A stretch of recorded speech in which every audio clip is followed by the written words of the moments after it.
Hello and Namaste. I'm DEVINA GUPTA joining you from Delhi, and this is Work-Life India, the show that talks about all the things to do with money, the work we do and the lives we lead. It's great to be back on the BBC World News from this week. And now the coronavirus pandemic has changed our lives in unimaginable ways. The way we socialize, work or entertain ourselves. Everything is being done differently now. We at Work-Life India have been looking at the impact of COVID on livelihoods. And in this edition, we talk about how stay-at-home curbs have disrupted the multi-billion-dollar entertainment events industry. So we are asking, what is the impact of the pandemic on the performing arts?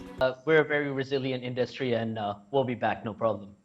All right, but Roger, let's come to you. How have you been performing, and how have you been adapting to the new normal as we see now? You know, ever since the quarantine began, I think it was important that we found ways to connect with the audience, because this has been, something that we've been going to together, a collective trauma.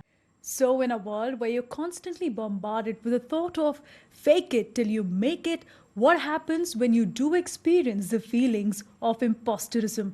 Let's find out with our guests who are joining us remotely in the studio. We have Shurubhi Dupar, who's a diversity and inclusion professional, and she's joining us right now. Shurubhi, you're wearing a lovely sari, so thank you for joining us. And you got to know about this imposter syndrome when you read book by Sheryl Sandberg, the COO of Facebook. And it's in 20 years of your corporate career that you suddenly realize what was it that was pushing you back? Absolutely. Absolutely. I mean, it was a revelation when I found out that, so I need to thank Sheryl Sandberg for the diagnosis, because until then I didn't realize what exactly was holding me back. And Dolly, you've recently crossed 1 million followers on Instagram, and that's an achievement that you don't want to celebrate. It's not like I don't want to celebrate, it's more like I can't. For some reason, I'm unable to do it. I think something inside me holds me back from celebrating things. And Abhinav, did you get a chance to try out cloud kitchen delivery during the lockdown? Absolutely.